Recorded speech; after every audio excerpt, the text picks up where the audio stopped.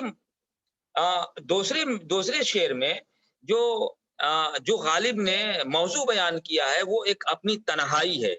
یعنی میری تنہائی ایسی ہے کہ صبح سے شام کرنا جوئے شیر لانے کے مترادف ہے. اب پھر اس کے بعد اپنے حوصلے کی بات کر رہے ہیں. تو جب ہم غزلوں کا مطالعہ کرتے ہیں تو ہم یہ دیکھتے ہیں کہ وہاں موضوعات کی سطح پہ تسلسل نہیں ملتا ہے. لیکن جب ہم مثنوی کا مطالعہ کرتے ہیں تو ہم یہ دیکھتے ہیں کہ ایک موضوع کو، ایک قصے کو، ایک داستان کو بنیاد بنا کر مثنوی کی تعمیر کی گئی ہے. یہ الگ مسئلہ ہے کہ جب ہم مثنوی کا مطالعہ کرتے ہیں تو ہم دیکھتے ہیں کہ بنیادی طور پہ ایک مثنوی کو بنیاد بنا کر مثنوی کی تعمیر کی گئی ہے، لیکن اسی بنیادی موضوع یعنی داستان سے، اسی بنیادی داستان سے کئی چھوٹی چھوٹی داستانیں نکلتی چلی جاتی ہیں. جیسے جب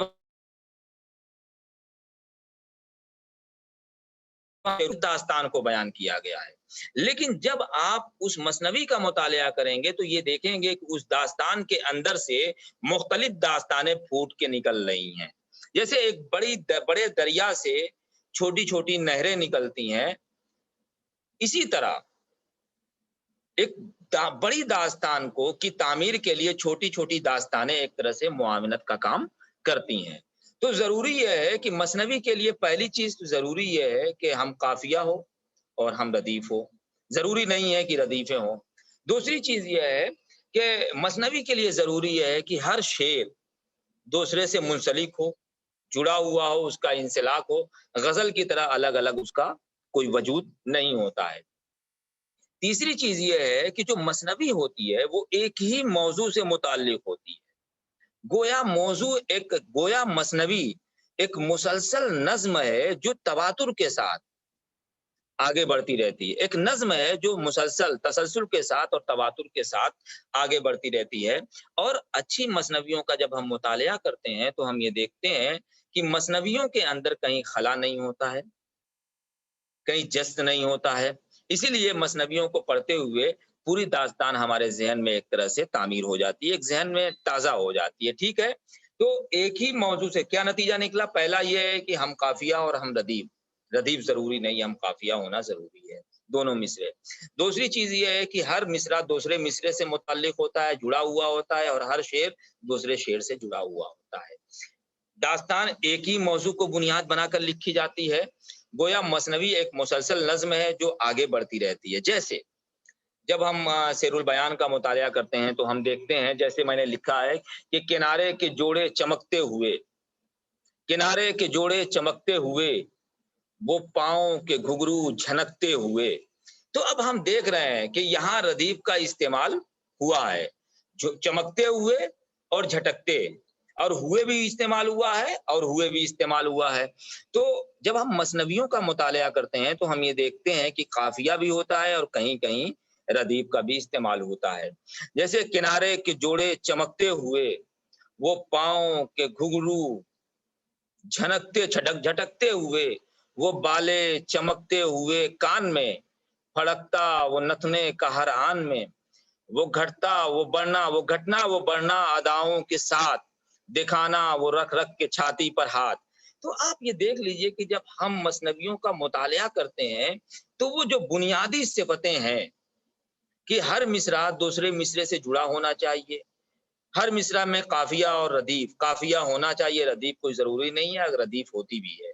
تیسری چیز یہ ہے کہ ہر شعر دوسرے شعر سے جڑا ہوتا ہے، منسلک ہوتا ہے، اور نظم تسلسل کے ساتھ آگے بڑھتی ہے. جب ہم نظامی بیدری کی مثنوی قدم راؤ پدم راؤ سے لے کر اور پھر شمالی ہند میں جو مثنویاں لکھی گئی ہیں، جو دہلی میں میر نے مثنویاں لکھی، سودا نے مثنویاں لکھی، قائم نے مثنویاں لکھی، شاہ حاتم نے مثنویاں لکھی، یا پھر اس کے بعد دہلی اجڑنے کے بعد لکھنؤ میں جو مثنویاں لکھی گئی ہیں، آپ ساری مثنویوں کا مطالعہ کر جائیے تو آپ یہ دیکھیں گے کہ یہ 3 صفتیں ان کے یہاں ضرور ملتی ہیں. ٹھیک ہے، کلیئر ہو گیا؟ ہلو جی سر. ہلو ٹھیک ہے، اب آگے بڑھتے ہیں. اور